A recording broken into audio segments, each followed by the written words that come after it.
जवाहरलाल नेहरू विश्वविद्यालय छात्र संघ के अध्यक्ष धनंजय कुमार बुधवार को गया पहुंचे, जहां गया रेलवे स्टेशन पर आइसा के नेताओं ने गाजे बाजे के साथ उनका जोरदार स्वागत किया गया। धनंजय कुमार ने भीमराव अंबेडकर की मूर्ति पर माल्यार्पण किया। इस दौरान धनंजय कुमार ने कहा कि जेएनयू ने मोदी सरकार की हर साजिश को नाकाम किया है। आज पूंजीपतियों की चहेती मोदी सरकार हर चीज के निजीकरण में जुटी हुई है। बेताशाह फीस वृद्धि कर गरीबों को शिक्षा से वंचित करना चाहती है। हम लोग सबको गुणवत्तापूर्ण सस्ती शिक्षा की लड़ाई लड़ रहे हैं। वहीं लंबे समय से बिहार की सत्ता पर काबिज नीतीश कुमार के राज में भी शिक्षा और स्वास्थ्य का बड़े पैमाने पर निजीकरण हुआ है। बिहार के विश्वविद्यालय अपनी लेट लतीफी के लिए जाने जाते हैं, जिस कारण बेहतर शिक्षा के लिए छात्रों को पलायन करना पड़ता है। उन्होंने कहा कि एनडीए राज में बढ़ते अपराध की घटनाओं से बिहार शर्मसार हो रहा है। गया में एक के बाद एक गरीब और दलितों की हत्या हो रही है।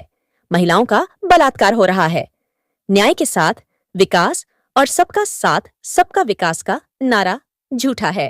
पहले चुनाव हुए जवाहरलाल नेहरू विश्वविद्यालय में 8 महीने से भी कह लीजिए कि मार्च का महीना था वो, और उसी वक्त चुनाव हुआ और जो हमारी जो मांगे थी वहाँ पे, हमारा जो मुख्य मुद्दा था वहाँ पे कि शिक्षा, सबको शिक्षा मिले और गरीब छात्रों को शिक्षा मिले, और इसी के लिए जेएनयू जाना भी जाता है।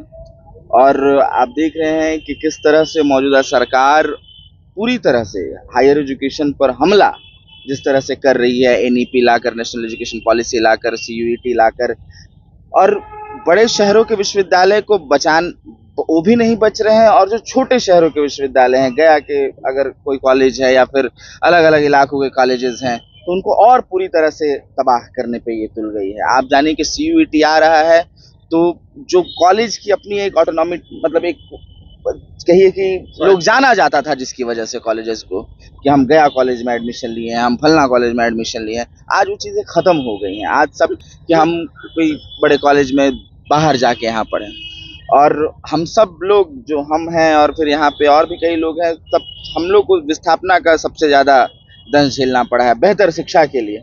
न तो नहीं रहता, कौन चाहता है कि गया से जाए दिल्ली पढ़ाई करने के लिए। बढ़िया रहता है कि जेएनयू जैसे विश्वविद्यालय गया में रहते हैं, लेकिन ये विस्थापना हम सबको, कि गया के लोग या फिर बिहार के लोग कह लीजिए, पूरी तरह से बेहतर शिक्षा के लिए, बेहतर स्वास्थ्य के लिए, बेहतर रोजगार के लिए अगर कहीं जा रहे हैं तो बड़े शहरों में जा रहे हैं। क्या पहल होनी चाहिए, क्या करेंगे इस तरह? मतलब इसमें तो यही पहल होनी चाहिए कि जो मौजूदा सरकार है, जो सरकार है, उसको पूरी तरह से शिक्षा पर ध्यान देना चाहिए, और ज़्यादा से ज़्यादा हमारा एक नारा भी है कि शिक्षा पर जो खर्चा हो बजट का 10वां हिस्सा हो। तो आप शिक्षा पर अगर खर्च करेंगे तब समाज बेहतर होगा, तब लोग, गांव गरीब लोग बढ़ के आगे आएंगे।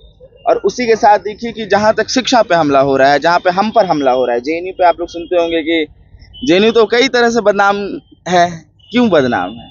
वही बात है कि यहाँ का गरीब बच्चा जाके वहाँ पढ़ने लगता है, यहाँ का गरीब बच्चा उठ के वहाँ जाता है और सबसे कम पैसा में सबसे बेहतर पढ़ाई करता है। और यही चीज़ जो मौजूदा सरकार है, यही चीज़ जो एक ब्राह्मणवादी सत्ता है कि जो नहीं चाहती है गरीब, दलित, मुसलमान का बच्चा इतना बढ़िया यूनिवर्सिटी में इतना बेहतर ढंग से पढ़ सके, तो क्या करती है कि बदनाम करने पर तुल जाती है। और हर तरीके से हमें शिक्षा से भी बेदखल किया जा रहा है। अगर हम बेदखल नहीं हो रहे हैं तो हम पर कई तरह के तोहमत लगा दे रहे हैं। अगर हम अपने हक राइट बता दिया जाता है, हम बोलते हैं कि महिलाओं की संख्या विश्वविद्यालय में ज़्यादा होनी चाहिए, उनको घर से निकलना पड़ेगा, उनको विश्वविद्यालय आना पड़ेगा, उनको पढ़ना पड़ेगा, तो हम पर अलग अलग के तोहमत लगा दिए जाते हैं, हम पर अलग अलग तरह के टैग लगा दिए जाते हैं कि ये देश विरोधी लोग हैं। सिर्फ यही बात कर रहे हैं ना हम कि सबको शिक्षा मिले। गरीब का अगर कोई इंसान अगर यूनिवर्सिटी का दीवार लगाता है, कोई ईंटा ढोता है यूनिवर्सिटी का, तो उसका बाल बच्चा पढ़ सके विश्वविद्यालय में, यही मांग है। तो सरकार तो यहाँ भी हमें मार रही है कि शिक्षा आपको नहीं मिलेगी। दूसरी तरफ स्वास्थ्य सेवाएं बिल्कुल तरह से ठप है। मैं अपने घर की बात बता रहा हूँ, हमारे घर के लोग को मजबूरन एम्स जाना पड़ता है, दिल्ली जाना पड़ता है, क्योंकि इतना बेहतर स्वास्थ्य सेवा है नहीं यहाँ पे। और दूसरी तरफ जहाँ सामाजिक मार है, हम देख रहे हैं कि गया में पिछले कुछ हफ्ता में कई लोगों का निर्मम हत्या कर दिया गया, जिसमें कई मांझी समाज के, महादलित समाज के लोग आते हैं, उनकी निर्मम हत्या किसी की मजदूरी मांगने के लिए, कि किसी को किसी अन्य कारण से, किसी को ज़मीन सर्वे को लेकर। आप देख रहे हैं कि हमला लगातार हो रहा है, और ये जो सरकार है, जो डबल इंजन की है, ट्रिपल इंजन की है, नहीं पता, लेकिन जो सरकार है वो पूरी तरह से यहाँ पे फेल हो चुकी है।